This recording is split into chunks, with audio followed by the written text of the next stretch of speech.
the Barnyard Surprise gather round children, and let me tell you the tale of the hard-working farmer named Jack. Jack lived on a beautiful farm, with fields of golden wheat and a barn full of happy animals. Each morning, he would wake up before the sun rose to start his chores. He would collect eggs from the chicken coop, milk the cows, and feed all the animals.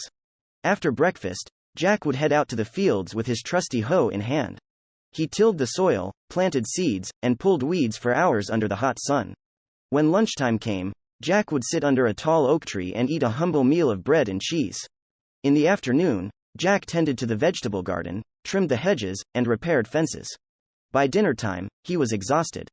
But he still made sure all the animals were safely in the barn before going to bed.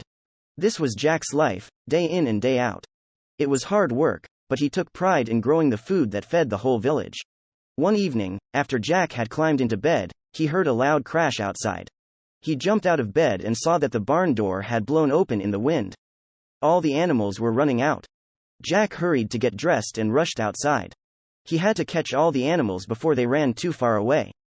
He ran around the farm, trying to corral the cows, chickens, and sheep. After an hour of chasing and capturing, Jack had finally gotten every animal back into the barn. He latched the door tightly shut.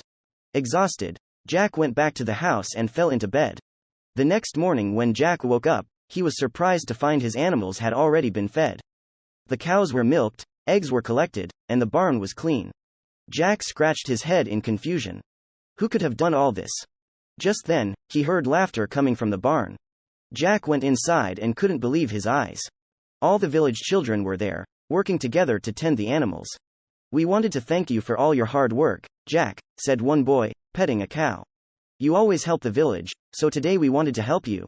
Jack smiled, his heart brimming with gratitude. He learned that lending a helping hand, whether to friend or stranger, always comes back around.